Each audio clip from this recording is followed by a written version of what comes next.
Hey everybody, Sean from Media Assault here, and it's time once again for another movie review. I know it's been a while since I've done one. This is actually going to be the first review in my Halloween horror series, and I had some pretty lofty expectations for what I was going to be able to do this month.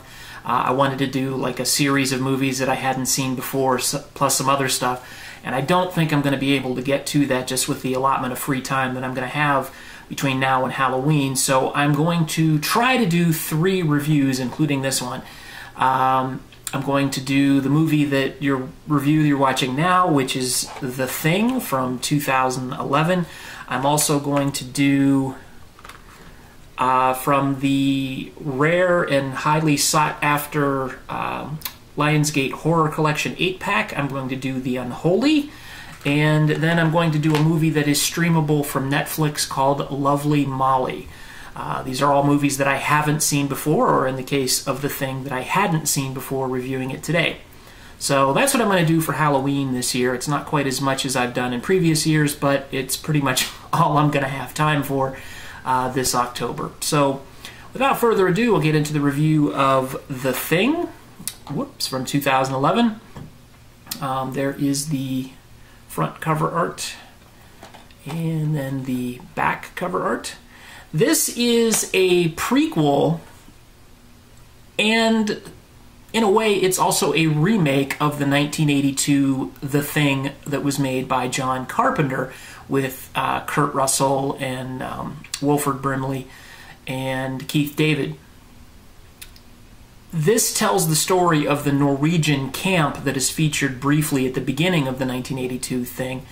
Of course, the 1982 Thing was a remake of the 1951 movie The Thing from Another World, which was based on a short story written by John Campbell Jr., which was called Who Goes There? So I can't fault The Thing from 2011 for not being original, because it's based on pretty much a legacy of things that have come before it.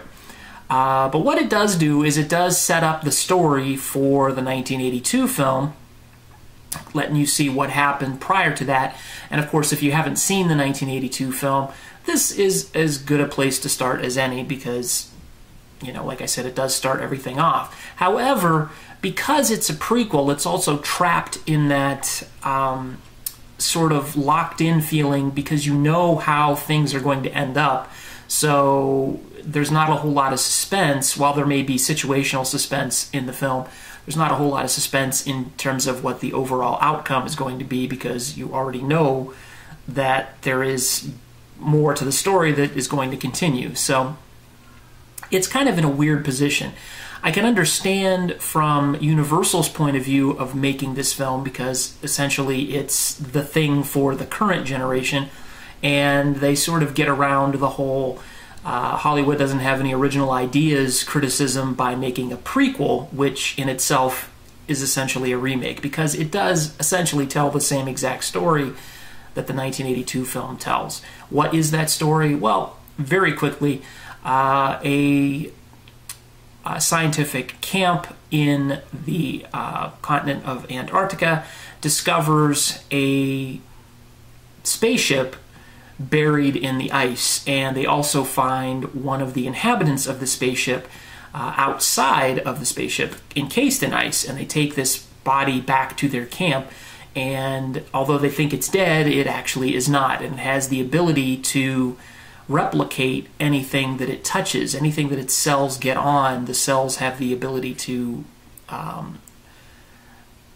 imitate anything it touches. So it can basically become anything or anyone, as long as it's, you know, a living being.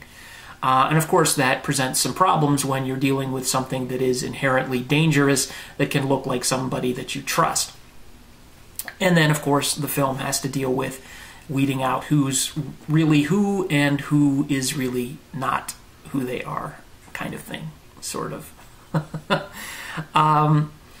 The movie's good. I can't fault it for being a bad film. It's not a bad film. It's very well made, but it's sort of trapped, like I said, in that whole prequel lockbox type thing, because it's locked into a certain story. It has a certain outcome that you know from the beginning, if you're familiar with the 1982 film. It is interesting to see it set up the different things that are later revealed in the 1982 film. I thought that was very creative and very cool that they took the time to pay homage to the John Carpenter film.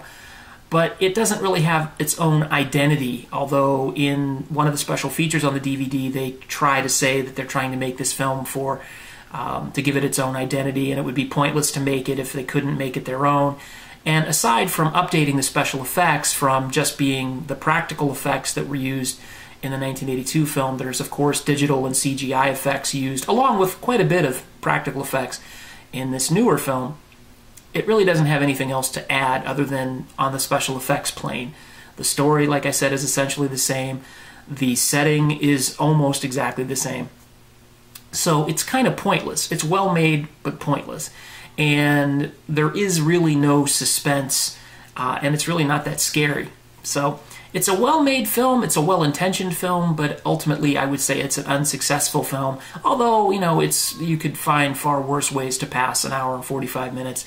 It's not a movie that I would particularly recommend. I would just say go ahead and watch the 1982 film by John Carpenter and call it a night, because the 2011 thing is really just more of the same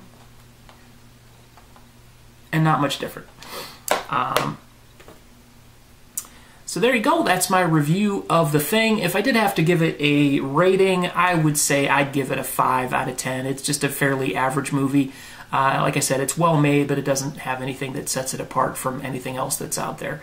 So there you go. That is my review of The Thing. Stay tuned on the Media Assault channel for my continuation of my Halloween horror series with a review of 1988's The Unholy with Ben Cross, Ned Beatty, and Hal Holbrook, and it is the last film of Trevor Howard. So stay tuned for that. Thanks again for watching, everybody. Take it easy.